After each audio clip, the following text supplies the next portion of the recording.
Hello students, good morning to all of you. Today we are discussing about application of complexations.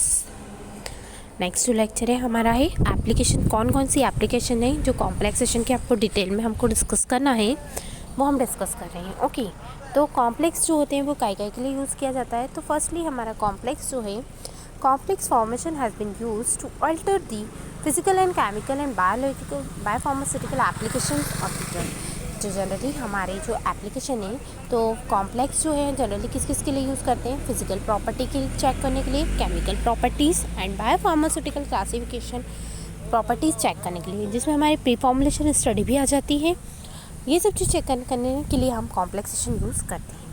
Second है, complex drugs में alter the stability, solubility and molecular size, partition coefficient and diffusion coefficient. Complex जो है वो क्या क्या चीज़ पता करने के लिए यूज़ करता है?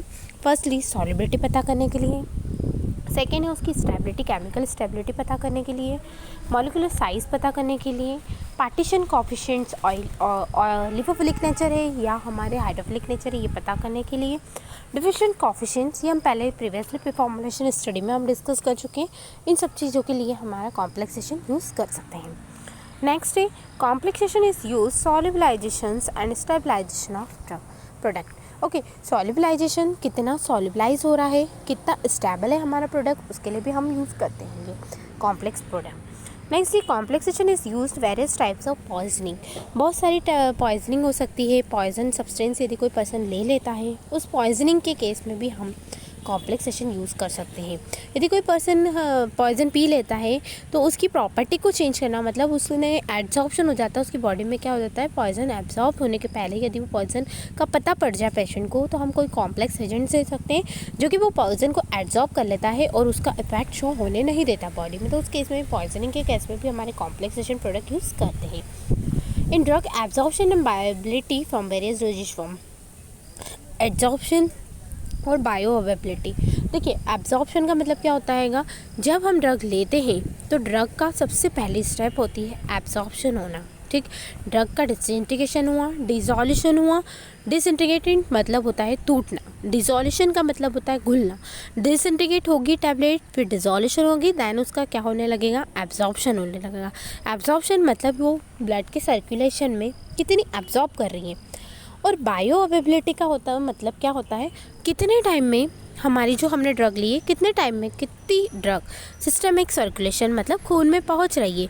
तो ये चीज़ हम पता करने के लिए एब्जॉर्प्शन और बायो अवेबिलिटी के लिए भी हम कॉम्प्लेक्स प्रोडक्ट यूज़ कर सकते हैं. जैसे कि एक एग्जांपल दिया है, insulin complex with zinc and vitamin B12 complex with cobalt other. Okay, तो ये कुछ कंपाउंड्स है जनरली यूज़ करते हैं हम कॉम्प्लेक्सेशन बनाने के लिए. नेक्स्ट है, complexation as a therapeutic tools. Complex agents suggest variety of uses, many related to chelating agents of metal ion. बहुत सारे चिलेटिंग एजेंट्स होते हैं जो चिलेट फॉर्मेशंस करते हैं. जैसे कि एग्जांपल है हमारा EDTA, ethylene diamine tetra acetic acid. ये एक कंपाउंड है जो कि क्या करता है, कॉम्प्लेक्स फॉर्मेशन करता है. और उसकी थेरापेटिक एक्टिविटी, थेरापेटिक का मतलब होता है ट्रीटमेंट के लिए कितना इफेक्टिव है. तो कुछ ड्रग ऐसी होती है जो सिंपल फॉर्म में नहीं स्टेबल होती है, तो उसका हम क्या करते हैं, कॉम्प्लेक्स बनाते हैं और उसको एक स्टेबल फॉर्म में क्या करते हैं, यूज़ करते हैं. एक एग्जांपल दे रखा है, preservation of blood with EDTA, बहुत EDTA and citrate are employed to prevent the clotting. जो हमारा ब्लड रहता है ना, ब्लड रहता है जो हमारा हेमोग्लोबिन, जो ब्लड रहते हैं, बॉटल्स रहती है, उसको प्रिजर्व करने के लिए हम क्या डालते हैं उसके अंदर, EDTA और सिट्रेट्स जो कि हम डालते हैं. क्यों डालते हैं, क्योंकि ये क्लॉटिंग को रोकता है. थक्के नहीं जमे उसको चीज़ को रोकने के लिए हम क्या डालते हैं, EDTA और सिट्रेट कंपाउंड्स में डालते हैं, ताकि वो क्या करता है, क्लॉटिंग होने से ब्लड के सर्कुलेशन को रोकता है. तो वो भी एक कॉम्प्लेक्स फॉर्मेशन करता है. Next complex formation in treatment of poisoning. अभी हमने देखा है कि पॉइजन के केस में भी हम कॉम्प्लेक्स क्या करते हैं, यूज़ करते हैं. तो therapeutic effect produce involve the complexation which maintain. यदि थेरापेटिक का मतलब होता है ट्रीटमेंट के लिए ड्रग कितनी इफेक्टिव है. यदि हमारी ड्रग थेरापेटिक इफेक्ट दे रही है तो उस केस में हम यदि कॉम्प्लेक्स यूज़ कर रहे हैं तो उसके लिए फर्स्ट है absorption of toxicants from the GIT through the use of complexing and absorbing agent. Generally जब हम यूज़ करते हैं, यदि हमारे कोई टॉक्सिक सब्सटेंस हमने पी लिया है, कोई पॉइजनस सब्सटेंस हमने पी लिया है, तो उस केस में हमारा एब्जॉर्प्शन है ना, उस केस में हमारा एब्जॉर्प्शन यदि हो रहा है जीआईटी के अंदर, तो उस केस में हम क्या दे सकते हैं, कॉम्प्लेक्सिंग एजेंट्स दे सकते हैं या एब्जॉर्बिंग एजेंट्स हम दे सकते हैं, जो क्या करता है पॉइजनस सब्सटेंस को एब्जॉर्ब होने से क्या करता है, रोकता है। Next, inactivation of toxic materials system emetically and enhance the elimination of toxic substance through the use of dialysis. इसमें हमारा क्या होता है, इस केस में क्या होता है, जैसे यदि किसी पर्सन ने टॉक्सिक सब्सटेंस पी लिया है तो उसको एलिमिनेशन करना है, एलिमिनेशन करना है, दैट मीन्स उसको क्या करना हैगा, उसको वॉमिटिंग करा के थ्रू हम वॉमिटिंग से क्या कर सकते हैं, उसको डिस्कार्ड कर सकते हैं। तो वॉमिटिंग से मतलब ये कि यदि उसने पॉइजन पी लिया है तो उसको ऐसे कुछ ऐसे एजेंट्स दिए जाते हैं, कॉम्प्लेक्सिंग एजेंट दिए जाते हैं, जो क्या करते हैं, उसको वॉमिट करा देते हैं ताकि वो टॉक्सिक सब्सटेंस बॉडी में एब्जॉर्ब नहीं होता है, वो एमिट के थ्रू क्या हो जाता है, बाहर हो जाते हैं। तो ये भी हमारे क्या कर सकते हैं, हम यूज़ करते हैं। नेक्स्ट है, यदि इस केस में यदि हमारे कॉम्प्लेक्स यदि पॉइजनिंग होती है, जैसे कि हैवी मेटल्स की पॉइजनिंग हो रही है, आर्सेनिक मर्करी पॉइजनिंग हो रही है, लेड पॉइजनिंग हो रही है, या कोई रेडियो एक्टिव मटेरियल्स इसकी वजह से कोई पॉइजनिंग हो रही है, तो उस केस में हम कॉम्प्लेक्सिंग एजेंट्स को हम यूज़ करते हैं।